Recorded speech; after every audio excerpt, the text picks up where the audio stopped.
Ladies and gentlemen, it is the 411 Ground and Pound MMA podcast. I am Robert Winfree. Thank you very much for tuning in. Happy to be here.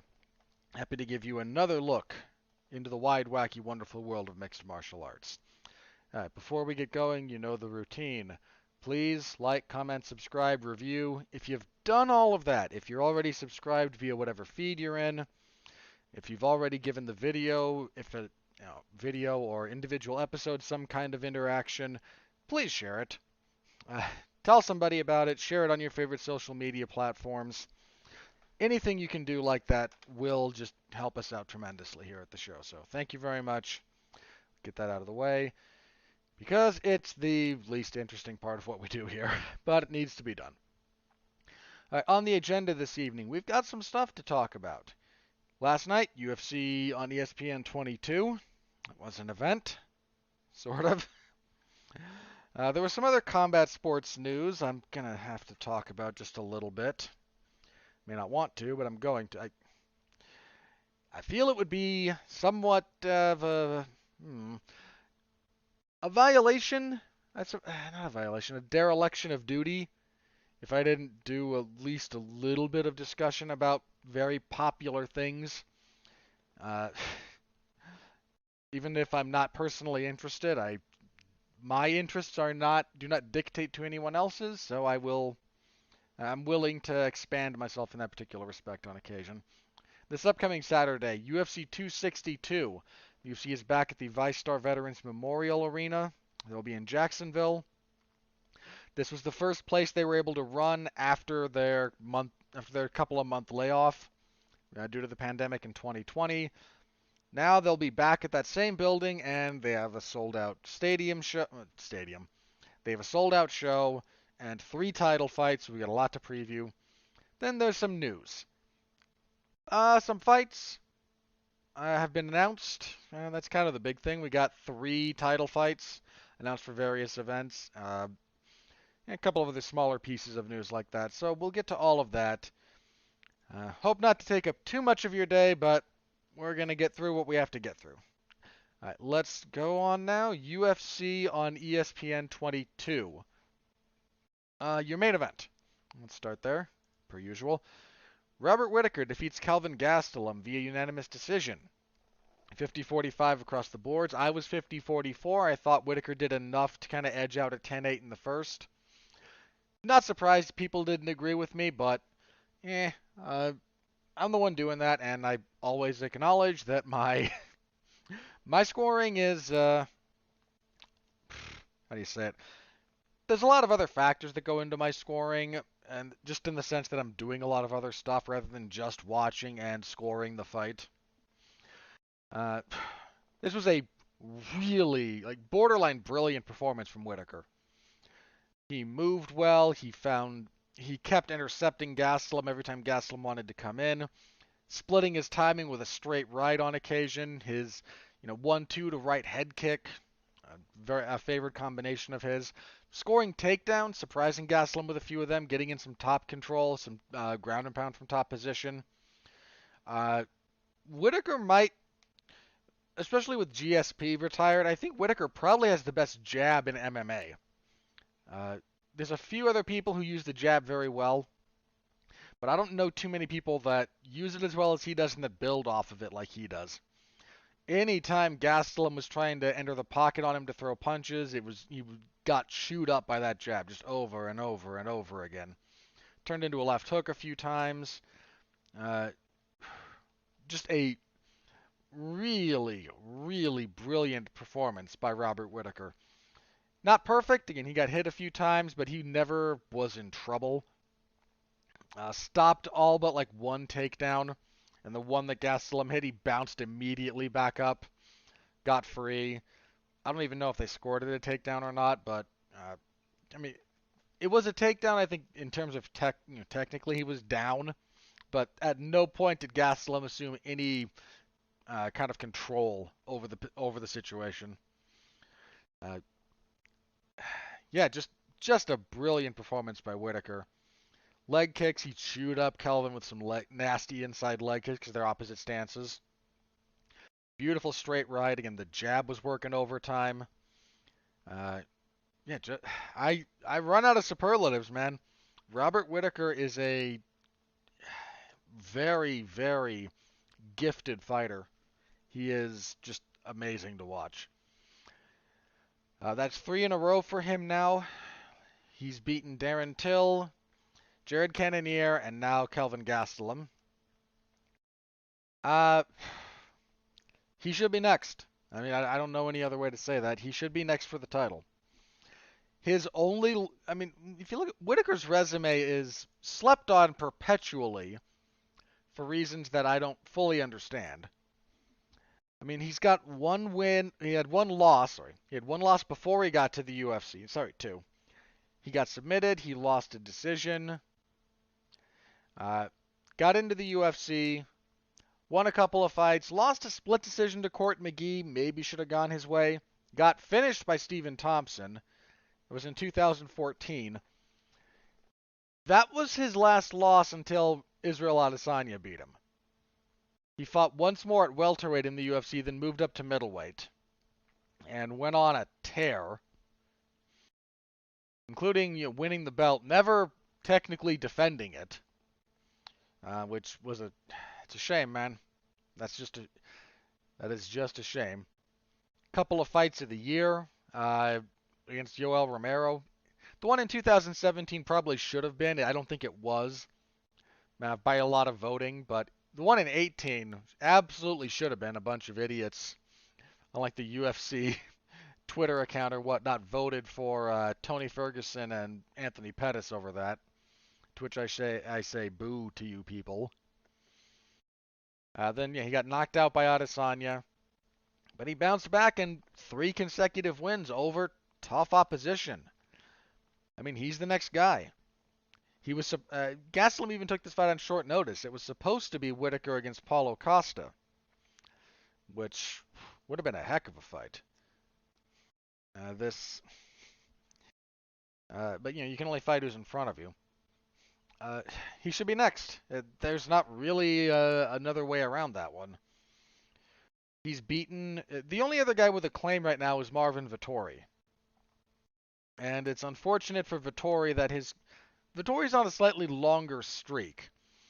But most of his wins are he's less of a name than Whittaker, just to begin with. And his wins have been a lot less kind of memorable or impressive. I mean, the Till fight with Whittaker that wasn't the best, but his fight with Cannonier was a very good showcase of his abilities, and then this one was great. This was your fight of the night. I wholeheartedly agree with that. It's going on my list of nominees for fight of the year. I don't know where it will finish and when everything's said and done, but it's going on that list. He's the former champion. His only loss at middleweight in his entire because all of his career before he moved up in the UFC wasn't welterweight. So the only guy to beat him at middleweight is Adesanya. I think you give him a shot at reclaiming the belt. It sucks for Vettori, who's on a good run, but that's just kind of the way the cookie crumbles here. I do think this might be a slightly controversial point. I think the way they match up, Vettori might be a tougher fight for Adesanya than Whittaker. That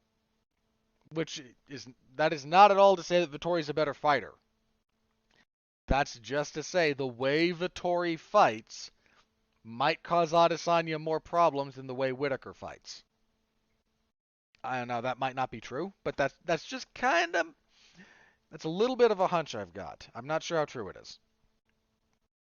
But that's kind of where that is. Give Whittaker the next shot. If you can put that in Australia or somewhere in the Oceanic region, do the rematch. That might have given away my thoughts. I still favor Adesanya, but Whittaker's earned his shot, and he should get a chance to try and win it back. Just my 2 cents there. As for Gastelum, I don't know. Gastelum just kind of settled into this role of, I know he keeps doing that. I'm gonna get better. I'm still coming for the belt. But dude, you're 1-4 in your last 5. Now, this is somewhat mitigated by opposition, right? Because those 4 losses are to, in order, Israel Adesanya, Darren Till, which was a split decision loss. I thought he lost. Then he got submitted very quickly by Jack Hermanson. When he had 2009, my fight of the year was him and Adesanya. Adesanya. Beats Ian Heinisch and then loses to Robert Whittaker. So you're losing to people near the top of the division, but you're still losing to people near the top of the division. I don't know. I genuinely don't know what is. He's just gonna. I think he's just gonna wind up being a guy kind of at this level. He's gonna fill in for fight night or events like this. He can main event something like this. I have a really hard time seeing him get a title shot. And I just he's shown flashes of brilliance, but I don't think he's ever really been able to put everything together consistently. I don't know why that is, but that's just kind of my read on it. So that was your main event. The rest of this, we lost some fights very close to the event here.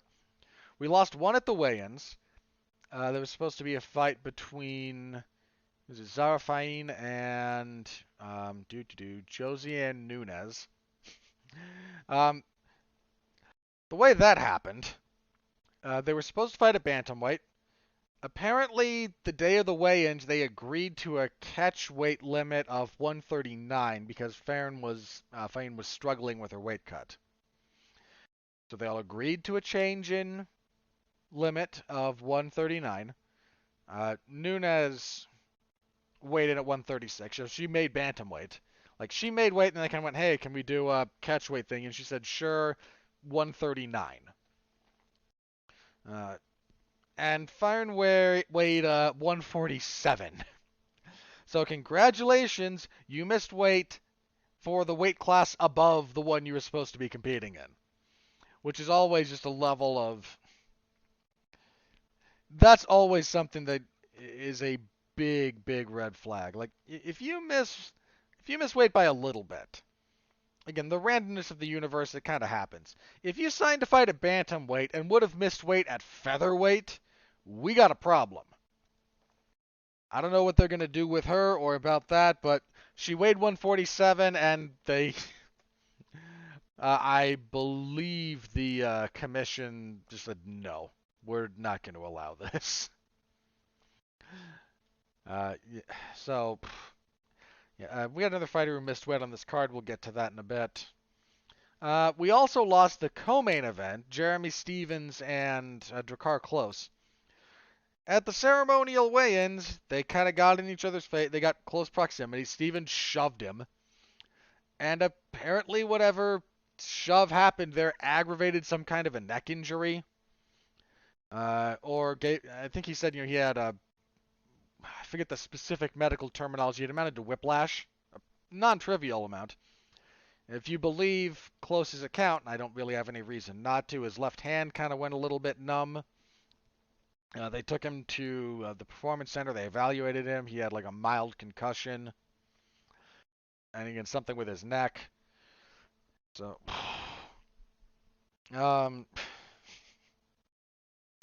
wow. Yeah, I don't really have a whole lot of words there for that one.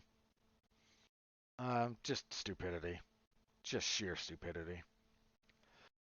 For anyone, by the way, getting on Drakkar Klose, guys, he trained for this fight. He made weight for this fight. He showed up for this fight. If a fighter can't compete, fighters will do every... Think about the stupid things you have heard fighters do and still get in the cage and compete with. Right? There's a laundry list of guys who will, come into fights with injuries, come into fights banged up. If a fighter pulls out of a fight, especially this close to the event, for a physical reason, it's because it was so bad it prevented them from doing so. You really going to accuse Drakkar Klose of malingering like that? Come on. Look, you want to blame somebody, blame Jeremy Stevens for shoving the guy. I mean, just again, just stupidity on the part of Stevens. I mean, not to be overly dramatic here, but what happened was technically assault. Uh, Nothing's going to come of it, but yeah, maybe we stop doing that, guys. Huh? Just a thought. So we lost some fights. We went with like 10, I think, at the end of the day. So the rest of these are going to come a little bit faster. Andrei Arlovsky defeated Chase Sherman via unanimous decision, 29-28. Andrei Arlovsky has a remarkable ability to lose a first round, and then over the next 2 rounds, force you into a fight that he wins. He grinds down the pace. He just kind of keeps circling, keeps chipping at you, and his opponents just become accommodating of this.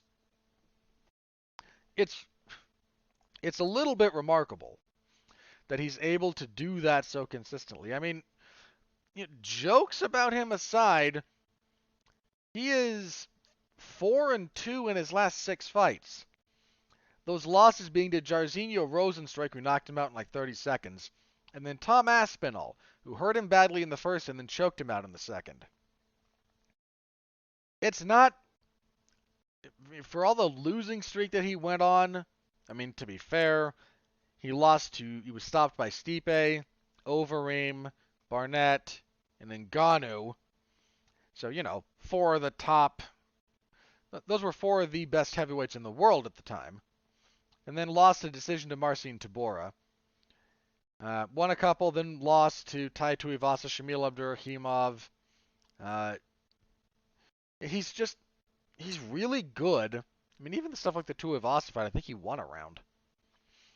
He's just really good at making you fight the way he wants to fight. And you have to be able to disrupt that, otherwise you're probably going to lose. Arlovsky stepped in on short notice here, replacing, who was it? Oh, I can't remember. Why is it not listed here? God. Parker Porter, that's it. So, kudos to Arlovsky for doing the short notice thing and coming out on top. Fight sucked. I mean, just for the record, the fight sucked. Jacob Malkoun defeated Abdul Razak Al Hassan via unanimous decision, 30-27 across the board.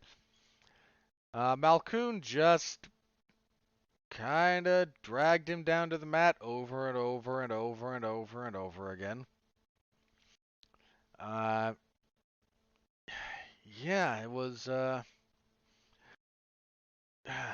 wasn't the most engaging fight, but if Al Hassan can't stop someone like Jacob Malkoun from doing this to him, he's got some serious things he needs to shore up in his game. Tracy Cortez defeated Justine Kish via split decision. Cortez missed weight by half a pound. She weighed 126.5. To the best of my knowledge, this is her first instance missing weight, so it does happen, but something to keep an eye on. For the record, didn't really agree with the split, and I really didn't agree with, there's a 30-27. There were 2 29-28s when each way, and then a 30-27 for Cortez. I don't agree with the 30-27. I thought Kish pretty clearly had the third round. The other 2 for Cortez, again, I have no issue with Cortez winning the fight, for the record. I gave her the first 2 rounds. I think that's correct. But not the third. Luis Pena defeated Alexander Munoz via split decision, 29-28. I scored it for Munoz, but this all comes down to the second round. Munoz gets the first, Pena gets the third. How do you score the second? You could argue for either guy, so was an all-right fight, I guess. Nothing great. That was your main card. On the prelims, Alexander Romanov defeated Juan Espino via technical split decision. A technical decision that was split. 29-28. About a minute and 5 seconds into the third round, Espino landed a illegal blow to the groin. Romanov couldn't continue, so they scored the third round, added it up with the other 2, and we get this. I scored it for Espino. I don't agree with Romanov winning at all. Espino had the first. Here's my thing about this. if you watched the minute and 5 from the third round, you couldn't give it to Romanov. So Espino gets the third round minimum. Second round to Romanov, I don't disagree with. He was on top for most of it. I don't know how you give Romanov the first round. I just don't. Espino had, they both had takedowns, but Espino had a better one. Espino had more top control time. I just don't agree with that. Jessica Pena returned from her long hiatus to defeat Lupita Godinez via split decision, 29-28. I scored it for Pena, I seem to recall. Don't really have an issue with the split. Don't really have an issue with either woman winning. Just one of those fights. Gerald Meerschaert defeated Bartosz Fabinski via technical submission, guillotine choke, 2 minutes of the first round. Fabinski just kept dropping for a takedown in close and kept leaving his neck out, and Meerschaert finally grabbed it. I mean, finally, it was a 2-minute fight. Grabbed it, then when he sank to the ground going for the choke, unfortunately the fence blocked Fabinski's line of defense. So a few bits of adjustment later as they rolled, and Fabinski's asleep. Austin Hubbard defeated a good win for Meerschaert. And Meerschaert's a reliable guy for stuff like this. Austin Hubbard defeated Dakota Bush via unanimous decision, 29-28 across the board. Hubbard's really good about losing the first round and then winning the next two. And then kicking everything off, Tony Gravely defeated Anthony Burchak via TKO punches, 131 of the second. Good stuff from Gravely. He looked pretty smooth. Just kind of beat up Burchak everywhere. So, of the entirety of this event, again, 10 fights long, we had 2 finishes. The only reason one other fight didn't go the distance was because of the foul in the third round. Look, sometimes they're like that. Sometimes, and we said it last week or what, this was not a terribly deep card. Sometimes they're just kind of a slog. On the plus side, the capstone was great. Whitaker's performance against Gastelum was genuinely great. So, to the shock of no one, for whatever it's worth, your post-fight bonuses, Whitaker and Gastelum fight of the night, then the only 2 finishes on the rest of the card. Meerschaert and Gravely both got bonuses, so yeah, that's what that was. Thank you to everyone who tuned into my live coverage of that. Thank you to everyone who read after the fact. The full report is up in the MMA zone of 411mania.com right now, so please go by and read it if you haven't. All right, next up, we have something loosely akin to fighting. Alright. There were a couple of things from the last week I wanted to touch on briefly, so I'm going to kind of bundle these together with my thoughts on the Triller Fight Club event, about which the less said the better, but I'm going to say stuff. One championship, had their second TNT event. Christian Lee got a really good win over Timofey Nastyukhin. I know a lot of people make jokes about both Christian and Angela Lee because one is so very, very blatantly behind them. A lot of favoritism going on there. But Nastyukhin is nobody's pushover, and Lee's a legitimately good fighter. I don't know that we'll ever see him against someone outside of one. He's probably too comfortable with how that's set up, but Christian Lee's a very good fighter. And again, jokes and memeing aside, the dude can crack, and he basically knocked out Nastyukhin with a really nice left hook. Bellator had their light heavyweight Grand Prix continue. The most relevant portions of which, what was it? Vadim Nemkov defeated Phil Davis to advance, which surprises no one. Nemkov is the Bellator light heavyweight champion, and he is defending his title at every step of the tournament. So whoever emerges with at the end of this will be the light heavyweight champion. Wasn't a great fight, but Phil Davis doesn't have great fights. You notice that about him? I'm not trying to bury the guy. Phil Davis is a very successful fighter. But if you could I couldn't tell you The man was in the UFC for some time. I'm going to look up his record because I cannot, for the life of me, really tell you a whole lot about any of his fights. He beat Brian Stann in his UFC debut. He submitted Gustafsson with an anaconda choke. That one I remember. Beat Rodney Wallace, sure. Submitted Tim Boach, don't remember. He lost the first round against Little Nog, Antonio Rogerio Nogueira, then switched from a double leg to a single leg and out-wrestled him for the last two. Got a shot at a main event, one of the early UFC on Fox events, actually. Was that the second one? Yeah, him and Rashad Evans, UFC on Fox 2. And lost every round to Rashad Evans. Let's see. Couple of more wins. Beat Lyoto Machida when he probably shouldn't have. I remember him getting beat up by Anthony Johnson and then losing. He beat Glover Teixeira. Had that terrible fight with Ryan Bader that led to him getting released. He's been in Bellator ever since. Yeah, he's had a long career. He's had a very successful career, but he's not had any really good fights. He hasn't had any signature wins. Hasn't had a whole lot of finishes. He's a tough guy, but he doesn't quite seem to have that other gear. Again, Nemkov already beat him once before, beat him again here. I think the scores were officially 48-47, with Nemkov taking the first 3 rounds. I haven't watched the fight in detail. I seem to recall giving him the first 4, and then Bader, and then Davis the 5th. But either way, the other one, Corey Anderson defeated Yagshimuradov, whose first name I can never remember.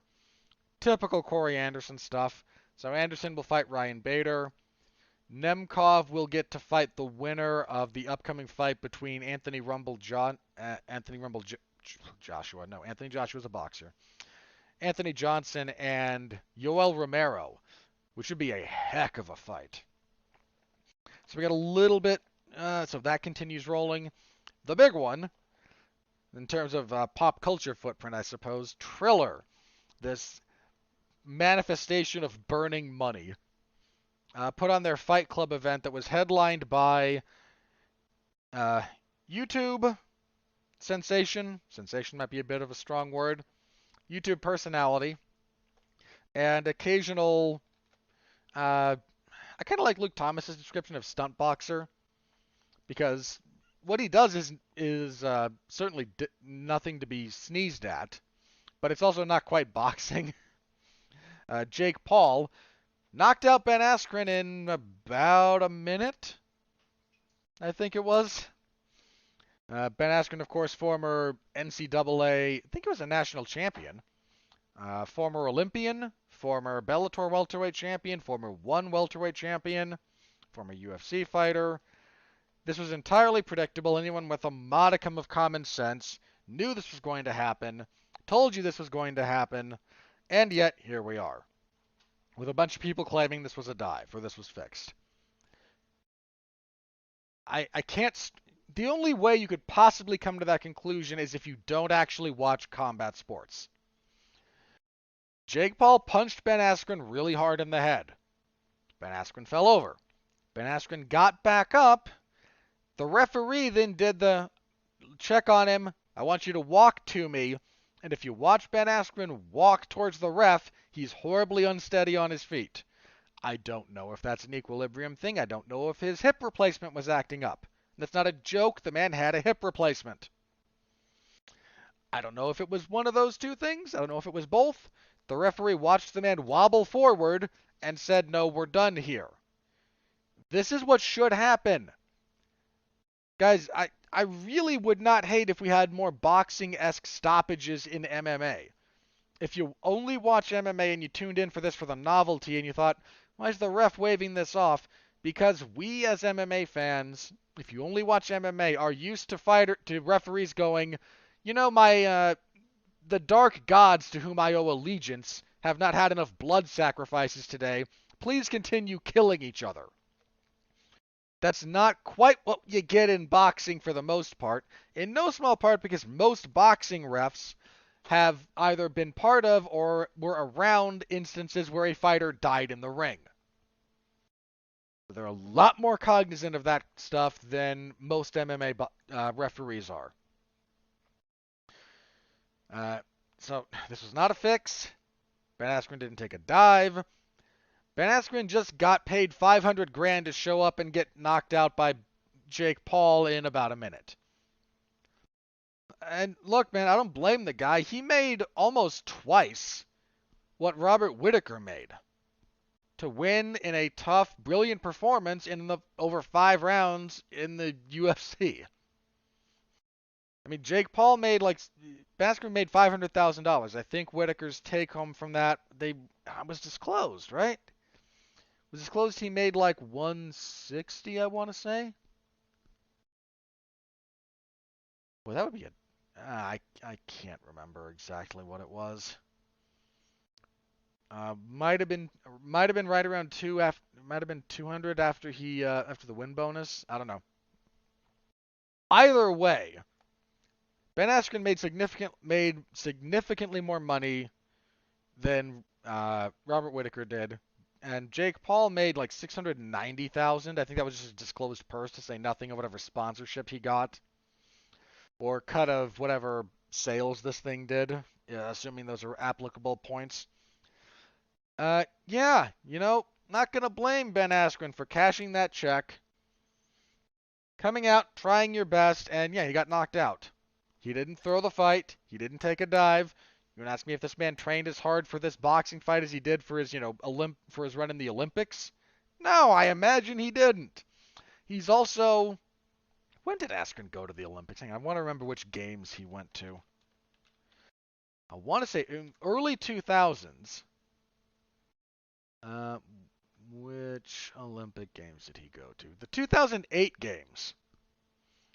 So that was Beijing. So, yeah. 13 years ago, he probably trained harder. In the interim, he's fought for several years, had injuries, and again, had a hip replacement. Yeah, it's... This was never going to go his way. I don't understand. And oh God, what kills me about this is all the stupid takes that are going to come out of this. Anyone that thought Ben Askren had a chance at winning this fight. Dana White apparently bet a significant amount of money on Ben Askren winning.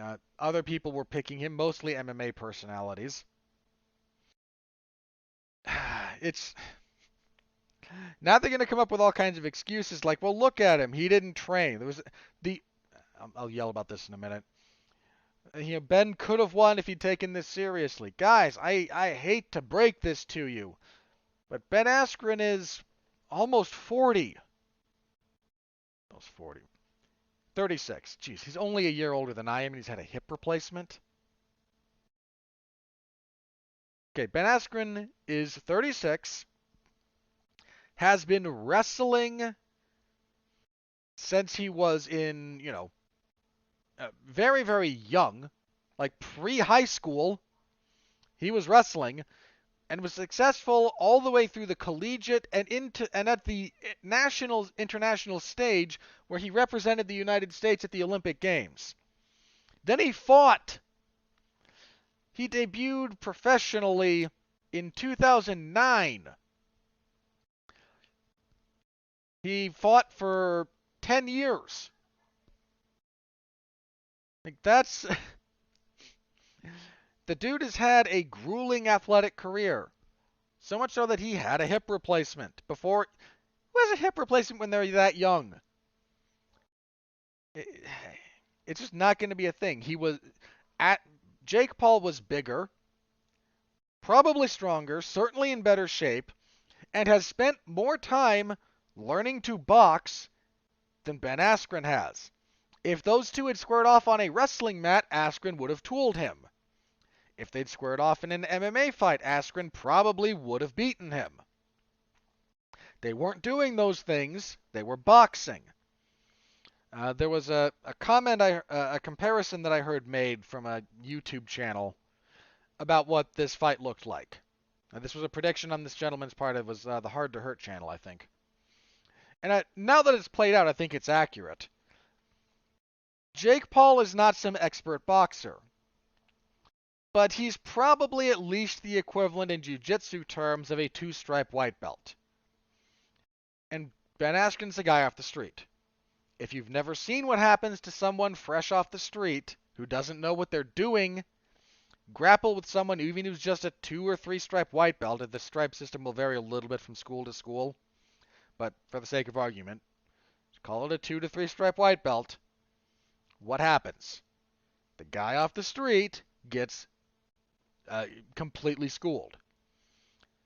Ben Askren was a guy off the street.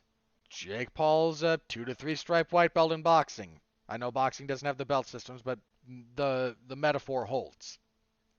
The analogy holds. This is what happens. No one should be surprised. This was just what it was. A few notes about Triller. One, I hope Oscar De La Hoya gets help. That man was blitzed out of his mind.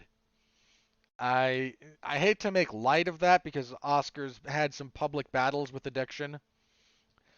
But that man was not sober when he was on commentary. Not at all. Both Snoop Dogg and Pete Davidson sucked. They were not good. Pete Davidson sucks generally.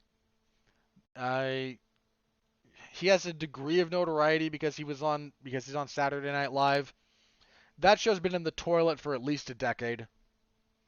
I mean, I don't. Geez, 2000 since 2011. Yeah, give or take. I feel okay with that statement. I really do. I don't find him funny, but your sense of humor might vary. He was terrible in this role. Snoop Dogg he was okay doing the gimmicky kind of watch along stuff with Uriah Faber, but as the lead, one of the lead broadcasters, he was terrible. I feel bad for Al Bernstein, who at least I hope cashed his check. He deserved better than that. The production for this event was, to say nothing, so that's just the main event, right? Frank Mir turned in he slightly overachieved, and Steve Cunningham showed up and just kind of coasted and beat him easily. Because Steve Cunningham is a professional boxer, a very notable cruiserweight boxer, who despite being outsized by Frank Mir, has, a significantly greater amount of time put into boxing than Frank Mir does put into anything approximating boxing. There was a comical ending to Regis Prograis and Ivan Redkach, which was your co-main event. Prograis beat the crap out of Redkach, and then Redkach went, "Oh, he punched me in the groin." When replay made it very clear he was not in fact punched in the groin, but everybody just kind of went along. He complained so much they did a stretcher job. They went to a technical decision in that respect, which Prograis won, which was fine because he was winning the fight anyway. But that was comical. There were a lot of concerts. Apparently the soundtrack to this was basically what a strip club sounds like these days. I don't know. I've never been to a strip club, but that's what other people said. I have no reason to think they're lying about that either. So, just oodles of concerts, apparently. And my last bit on the production of this. There was no hard cam, it felt like. There was no hard camera for the boxing. So we got a lot of cutting between the guys on the apron, kind of trying to move around. And it was just horribly distracting, and it was not a well put together presentation technically. It wasn't quite as bad as, say, the WWE's right now, where Pete Dunne decides we need to cut to a different camera every time someone lands a punch. You Bucky Beaver teeth mother... Not going to swear on this show. But stop that, Kevin Dunn. It's deeply annoying. And it was bad here when they didn't quite do it that badly, but just the lack of still cam... You couldn't see anything. It was impossible to read the action. Just a botched production with horrible commentary, headlined by a fight that was exactly what anyone with a modicum of common sense knew it was going to be. I feel bad for everyone that paid for that. It was just bad. Poor Mark. There's a Mark Radulich. God bless that combat sports trash panda. Did a brief little alternative commentary with one of the Chris's. I believe it was Chris Sheehan. They did just a little bit of thing for the main event, and this event was so bad, it drove someone who loves this kind of sloppy crap, like in Mark, to think about going, in his words, going into the woods to live deliberately. I have nothing good to say about this. Absolutely nothing. I would not talk about it, except I know there's a decent enough chance there's at least some thought from you guys about, because this was a big, there's much as stupid as this was, and boy was it, and as much as I hope there's never another one of these, and I really hope there isn't. I mean, we know there's going to be at least one more Triller event because they bid very high for Teofimo Lopez Jr.'s first title defense. At least get a hard camera set up for that, guys. I beg of you. We have to be able to see and understand the boxing going on. If we can't do that, we can't do anything. So that's it. Much as stupid as it was, there's no denying that this was something people talked about, and I would be doing a disservice to myself and potentially to you all by pretending it didn't happen because I thought it was trash. I thought it was trash. Say I thought it was trash. I'm going to move on and potentially never speak of that again because yuck. All right. This upcoming event, UFC 262. The UFC again back in Jacksonville, Florida. Back in front of fans for the first time in over a year. If you'll remember, the last event that the UFC had before they had to shut down because of the pandemic was in Brasilia, and they were not allowed to have fans. So we're first time in front of fans in over a year. Well, in front of fans in the U.S. They had fans for one of their events in Abu Dhabi. I forget which one. So there was that. I have not missed MMA fans, for the record. All the drunken yahoos and the woos.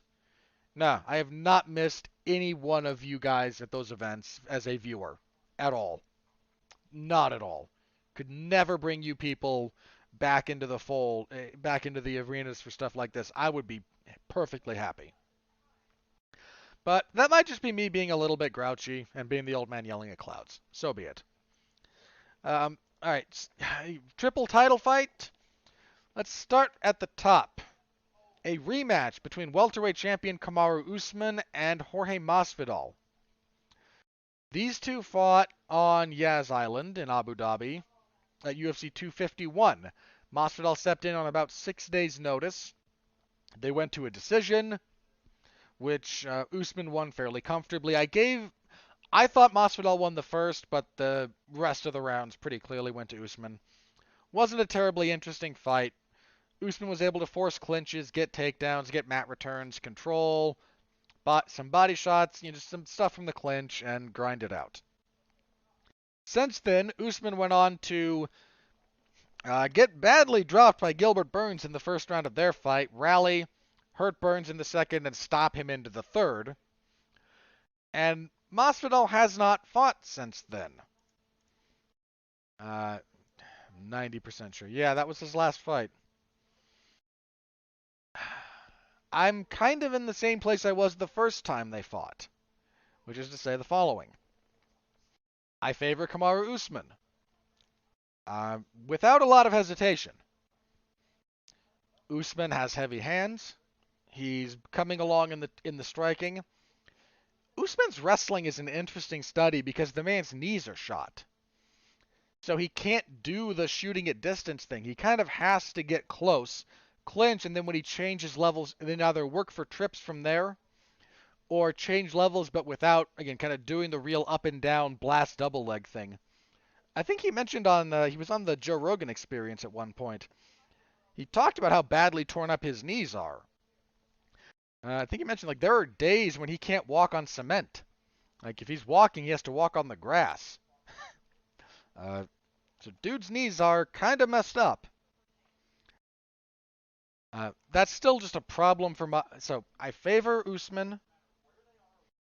I pick him for whatever my pick is worth. But I am not going to be surprised if Jorge Masvidal beats him. Burns found Usman's chin and kind of wobbled him a little bit. Now Masvidal doesn't fight the same way Burns does. He certainly doesn't pose the same threat on the ground. That might have kind of convinced Usman or dissuaded him from getting takedowns the same way he would normally, out of respect for what Burns is capable of. Burns also really a little bit more of a wider puncher, while Masvidal a lot more straight punches. Masvidal's a very technically sound fighter everywhere. Unfortunately for him, Usman's done work with Trevor Whitman for the last couple of camps, and that's starting to pay dividends in the way he strikes, which is terrifying because he was scary enough before the man could throw hands with any degree of consistency. Point being, I'm not going to be shocked if Masvidal wins. I'd be a little surprised if he wins a decision. I think if he's going to win, it is going to come via stoppage. He's going to have to catch Usman early and kind of make something out of that. But Masvidal is a good enough fighter to beat anyone. That doesn't mean I pick him to win every fight, but I said a while ago I'm done being surprised when Masvidal wins fights because he's a very good fighter. I'm picking Usman. I think that's the most likely outcome, but I'm not going to be shocked if Masvidal wins. So I expect Usman to win, though. Co-main event. Strawweight title. Zhang Weili going for her second title defense, this time against former champion Rose Namajunas. I've gone back and forth a little bit on this one. Of the three title fights, this is the hardest to predict. This is the most competitive on paper. How it plays out in practice, we'll have to see. There's a few things about this fight. First of all, Rose, if she wins, would be the first woman in UFC history to regain a title after losing it. No one else has been able to do that.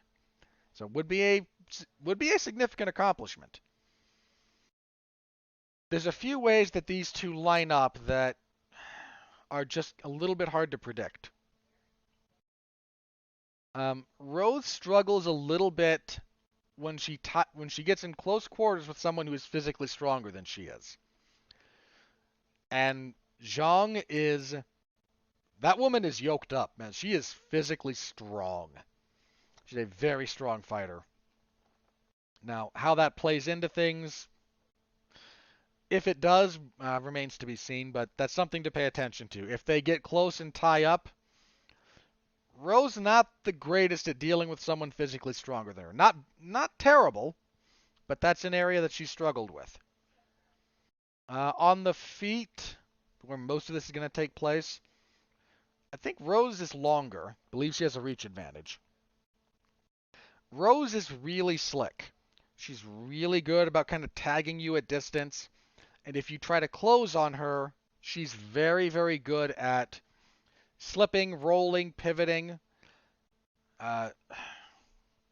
Unfortunately, that's one of the things that just kind of perpetually leaves her, I think, at a disadvantage in the long haul against Jessica Andrade whenever they fight.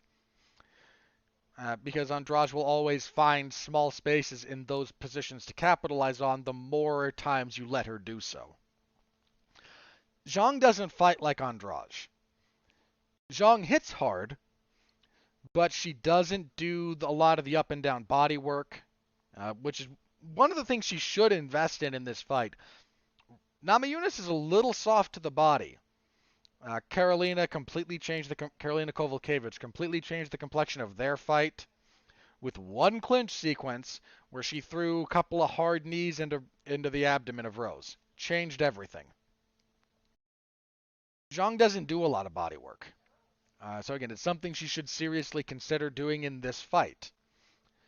While Zhang has power, she's also not kind of she doesn't really force the action the same way. So I'm keeping up Jessica Andrade because I think that's the clearest indicator of what you need to do in order to have success against Rose. You need to be able to force the action. You need to be able to crowd her physically in space. And you need to be able to fight up and down. And that's not just going to the body. If you can take her down, that's a big plus. Rose can grapple, but if you know what you're doing and you can get on top, that's an opportunity to land damage that she can't return right away. So Zhang is content to kind of circle. When she fought Joanna, and those two just kind of ran into each other like freaking rams. If you've ever seen, like mountain goats, mountain sheep, or rams like that fight, they just back up and hit each other over and over and over again. And that's what Zhang and Joanna did when they fought. Just clash, back up, circle, clash, back up, circle, and just repeat that. That's not really Rose's style. Rose tends to be, either one or two at a time at distance, or get into the pocket, be slick, but don't get tied up, then disengage and force a real, reset separation. I don't know how Zhang's going to respond to this. Zhang doesn't have bad footwork, but Rose has excellent footwork. The big question for me about this, again, there's two. One, is Zhang going to do anything but headhunt? If Zhang works the body especially, that's an avenue for success. The other is how well Rose can hold up relative to Zhang the longer this fight goes. What Rose does is her style is very labor intensive. Which is not to say it's, technically inefficient. She does stuff technically very, very well. But what she does is just requires you to do a lot of it. There's a lot of moving. There's a lot of slipping. There's a lot of, punches at range. And to be able to maintain that good technique and avoiding the kind of chaos that your opponent represents consistently over the long haul is a very, very difficult thing to do. And Rose, by the time you get to rounds 4 and 5, a little bit at 3, everything's not quite as smooth as it is at the beginning. Now, this is true of everyone. This is not some giant knock on her. But with the style that she presents, that's something to pay attention to. Big question about how Zhang is going to deal with someone who's going to both pick at her and be elusive. Joanna was content to be in her face that whole time, more or less. Jessica Andrade bull rushed her. How she deals with that kind of combination of aggression with elusiveness that Rose poses, that's not a combination that we've had to see Zhang deal with. So I don't know how she's going to deal with that, but if she can't, she's going to be in trouble. If Zhang lands, she hits hard, and Rose marks up. One of the things that I've noticed about her doing a little bit of tape study, if you can find her, you can damage her. Joanna marked her up a fair bit in their second fight. Andrade in their second fight. I mentioned this before. Rose very, very lucky that fight was only 3 rounds because her left eye was swollen shut at the end of that third. They would not have let her come out for a fourth. Her nose got busted up in that fight too. And Andrade hits hard, so does Zhang. I don't know who to pick here. Again, this is a really, really tough fight to lean on. If I had to pick, and since I'm doing this, I have to pick, I'm going to lean towards Zhang just a hair. But either woman can win this. I will not be surprised one iota if Rose Namajunas wins this fight. She's very, very good, and the questions that she poses of Zhang are not questions we have seen her have to answer yet. So, it's kind of a coin flip for me, but should be a good fight. That's the best fight on this card on paper. Your third title fight, Valentina Shevchenko against Jessica Andrade, who I talked a lot about just a minute ago. I have a harder time picking Andrade to win this fight. While Jessica Andrade is physically quite strong, and she's very... One of the things that Shevchenko has to be mindful of here is the body work that Andrade is willing to commit. Most female fighters don't go to the body, which is somewhat tragic considering most of them could do more damage that way than punching in the head. A lot of them punch either with poor technique or just don't generate a tremendous amount of power for whatever reason. If you struggle with those two things, put some time into the body, that will pay off. Andrade is more than willing to punch your soul out through your ribcage. And Shevchenko's defense seems to be is very high. You know, she's a lot of hands up kind of around her head. And I don't know that in leaving that big a target for Andrade to hit you in the ribs is the best idea, but we'll see. We'll see how that plays out in real time. Shevchenko might make a few adjustments to her defensive style to allow for that. Who knows? She might just be very, very resilient to the body and not care. The big thing for me about this is Jessica Andrade is a very aggressive fighter. She comes forward a lot. Valentina Shevchenko likes fighting people who come forward on her because it's easy for her to counterstrike them. So, much like before, I'm not going to be... If Andrade wins, needs to be said, she wouldn't be the first two-division champion in women's UFC history. That's still Amanda Nunes. But she'd be the first to do it when you get down to like strawweight and flyweight. That's not something that's really happened it's a rarity in general. She's also, for the record, the first female fighter to win in 3 different weight classes. Andrade is a very good fighter. She's a former champion. I just don't think this fight favors her based on how they match up. Anyone who is as aggressive as she is against someone with Valentina's ability, that's just a tough fight.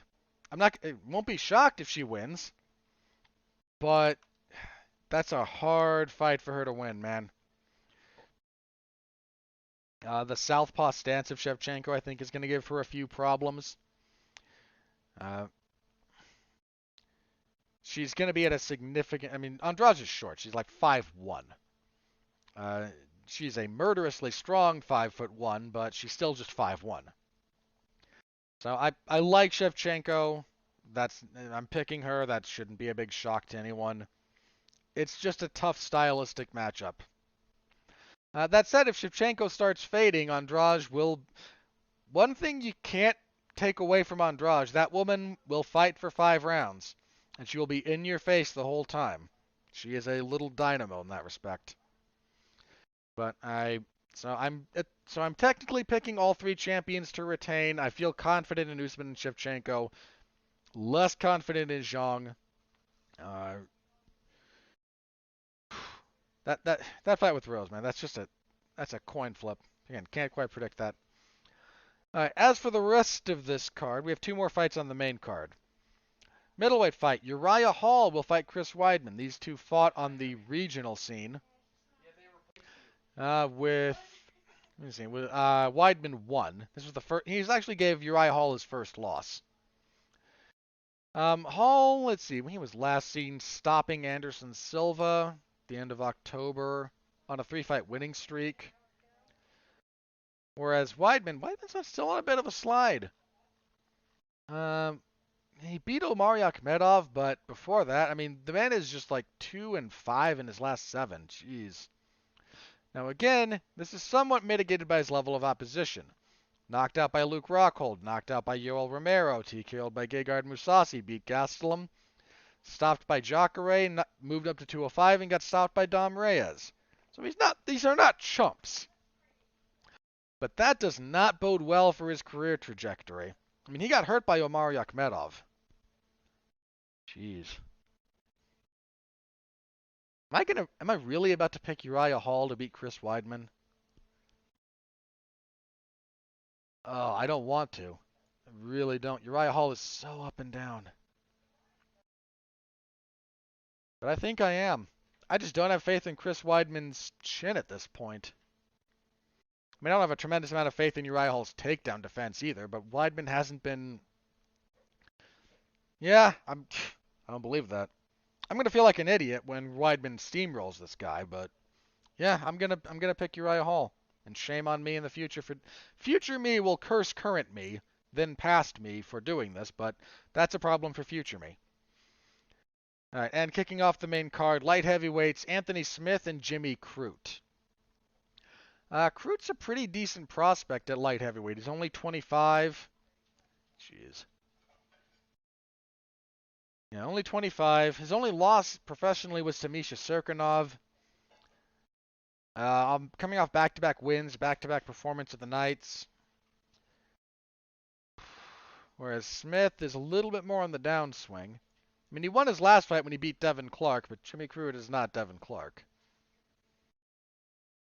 Yeah, I'm going to pick Crute. I mean, I might be wrong here. Smith's certainly a capable fighter. He's a durable veteran. He's seen a lot. Seen it all, maybe. He's not an easy out, but I'm okay picking Smith. That's it. If Crute's not ready for kind of the rugged durability of Smith, this could be a bad night for him. So don't sleep on Anthony Smith, but I am picking Jimmy Crute.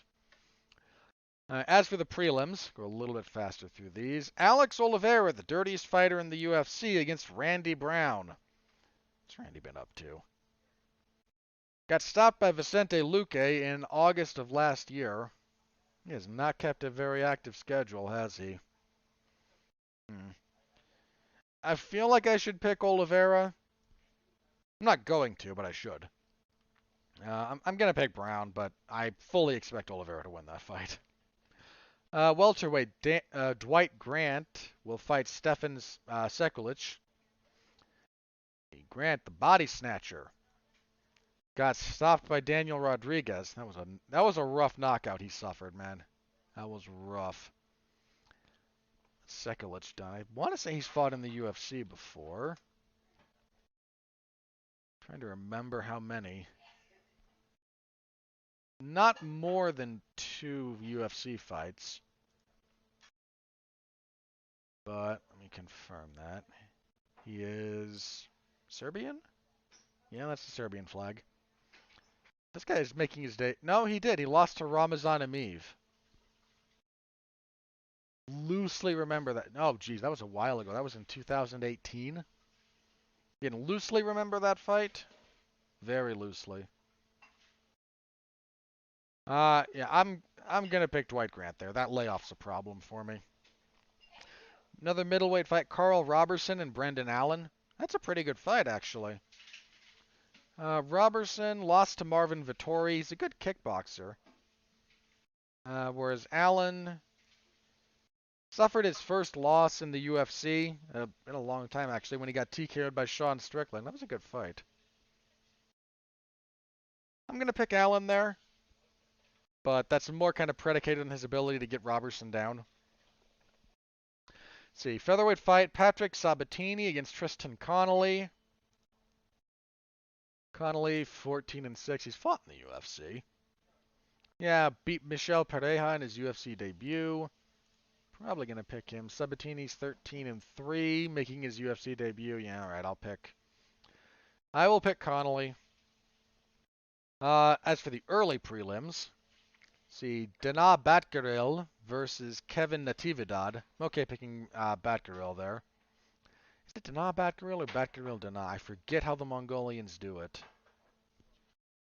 I forget if they do family name first and then personal name. Like places like China and Japan, Korea, they do that. They do the family name first. I don't remember if I don't remember if the Mongolians do or not.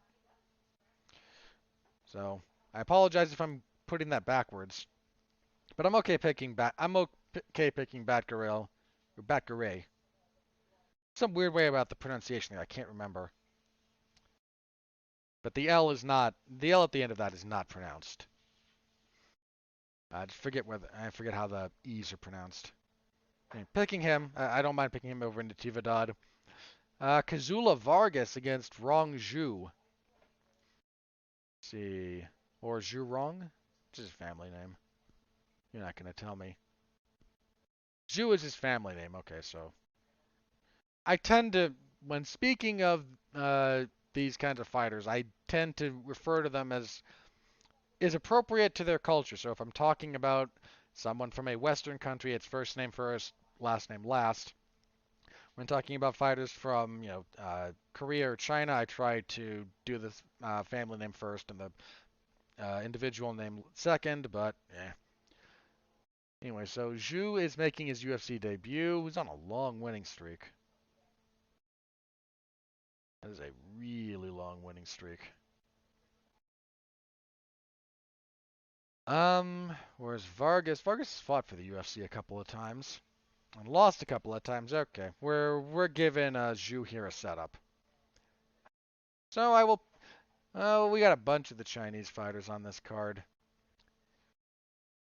All right, yeah, I'll pick Zhu there. At flyweight we have Quilang Aori. Aori? How do the Chinese pronounce that?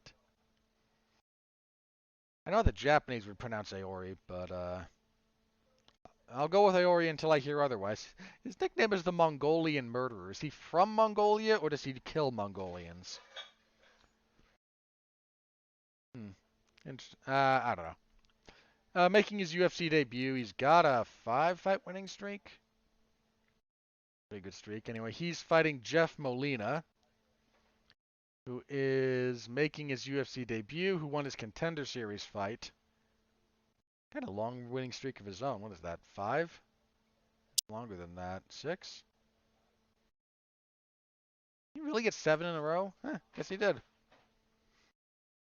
I'm actually going to pick Molina there. Let's see. We have Ariane Carnelosi against Liang Na. Or Na Liang. I'm going to go with Na Liang and just go with that. Let's see. Na is, again, also making her debut. 4 fights in a row. Whereas Carnelosi's fought in the UFC before. Oh, yeah, she got stopped in that fight with Angela Hill. It was her first professional loss. It's not a bad fight.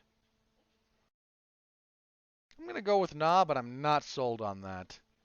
And then kicking everything off, we have Johnny Munoz Jr. and Jamie Simmons. Munoz here lost his UFC debut against Nate Maness. It was his first professional defeat, whereas Simmons... Oh, he got smoked by Giga Chikadze. I remember that fight. Giga lit him up. Go with Munoz. Not completely sold on that one. That one's a bantamweight, so go with Munoz, but not sold. Could go either way. Anytime you get people with that degree of unknown factors going in, you're never sure. All right, that is UFC 262. I will be covering that Saturday in the MMA Zone of 411 Mania, so please do stop by, say hello. I always appreciate you people coming by and doing so. All right, let's move on. What do we got next? Ah, yes. So Invicta FC, the all-female promotion, was sold to Anthem. This is I think they're still the parent company of Impact Wrestling. They're just kind of trying to diversify their portfolio. I think they're going to be putting Invicta on Access TV. If it leads to more success for the promotion, good for them. I mean that in all sincerity. Invicta, for those of you who may not have been around at the time, Invicta was conceived and brought to life with the express goal of fixing women's fighting. Prior to Invicta kind of popularizing some of this stuff, there were female fighters on bigger promotions. But they did a lot of catch weights. There was no real structure to it. Invicta made a very concerted point of going to each individual, of setting up divisions. If you're going to compete for us, you will compete in this division, and just kind of bringing the structure of MMA to female fighting. They're a very important group in that respect. They still provide a lot of talent to other organizations. So if this leads to more success for them, I wish them nothing but the best. I watch Invicta still. You have to know what you're getting into in terms of it's a lot of people starting their careers rather than being finished product. But they put on good events. So I wish them nothing but success. Okay, let's see. All right. UFC 264 will be in Las Vegas. It will be at the what was the venue? Crud. It's in Vegas. I forget which venue. Give me just a second. They'll be at the T-Mobile Arena. Okay. They'll be in Vegas. This is going to be the third fight between Poirier and McGregor. Conor made some noise about not wanting to do it after Dustin pointed out that you didn't actually make the donation to my charity that you said you were going to. I don't feel like getting into too much of that. So it's going to be there. They put tickets up for sale, and the place sold out in minutes, to the shock of no one. Yeah, fine. I don't. I'd say I don't care. They're going to fight again. Good for them. I won't be shocked if Conor wins, but I kind of expect a repeat of what happened in their second fight. Usually when you get trilogies, not always, but usually, what happens in the second fight is kind of what happens in the third. It kind of informs the third a lot more than the first. And especially in this case, with the third fight coming so close on the heels of the second, I kind of favor Dustin again without a whole lot of hesitation. Now we have a few other fights here, so let's kind of go through these relatively quickly. UFC 265 has a main event. At least I assume it's the main event. That being a bantamweight title fight between women's bantamweight between Amanda Nunes and Juliana Pena. One must feed Amanda Nunes on occasion. Whoever beats Amanda Nunes, because someone will, if she doesn't retire, someone's going to beat her, and we're not really going to see it coming. Is Juliana Pena that person? That will depend entirely on Juliana Pena's ability to get Amanda Nunes on her back. I am not sold on her ability to do so. That's my loose analysis as I think about the fight right now. Of course, as we get closer to the fight, hopefully something more in-depth and potentially enlightening will come from me. But at the moment, that's what you get. And let's see. Oh, yeah, the last one that I have here as far as fight announcements go. UFC 266. A light heavyweight title fight between champion Jan Blachowicz and Glover Teixeira. I have no issues with this being the light heavyweight title fight. I'm not interested in it, but that doesn't mean it's not the fight to make. It means I'm not interested, and I'm just one guy. So we have some titles up for grabs that takes care of every UFC. Do we have 263? I'm pretty sure we do. 263 might get changed a little bit or get something else added to it. But at a bare minimum, we now have cards and potential main events for pay-per-views up through September, the start of September. We have 261 coming up. 262 in May will be Oliveira and Chandler. 263. Is going to be... Yeah, this is the one that might change because right now, scheduled to be headlined by a flyweight title fight between Davison Figueiredo and Brandon Moreno. Those two turned in the fight of the year in 2020 with a great last-minute addition to that argument. Should be a good fight. This is the one that they might try to find something else to add to it. It needs a better... Does it even have a good... I mean, we don't have a bout order for any of this. So I'm just looking at the announced fights. And I'm not seeing even a really kind of sexy co-main. So that might still be missing something they're going to try to get there. But then again, they might just give those two the main event slot and say, let's see what happens. 264, Poirier McGregor, 265, and 266. We have pay-per-views and title fights set for the next several pay-per-view events. Yeah, I'm fine with all of that. I have no issues. Good for them. I don't object to any of the fights, so we'll call that a win. All right, I'm going to check Twitter one more time, and then we will, if nothing crazy, we will get plugs and get out of here. All right, that doesn't seem like anything crazy is broken, so what have I got this week? Just recorded something. I just recorded a look at the Kelvin movies for Star Trek. That's going to have to be edited and put up later by David Wright, but at some point in the future, myself, Mark Radulich, and David Wright will be releasing that. Um, I didn't do a whole lot last week now that I think about it. So what do I got this upcoming week? Make sure I don't forget anything. Today is... yeah, not really anything this week. Let's see, next week stuff kind of kicks up. There's two different Damn You Hollywoods next week. It'll be the 26th and the 27th. But for this week, yeah, just find me doing my usual coverage gimmick. Mondays, AEW Dark Elevation.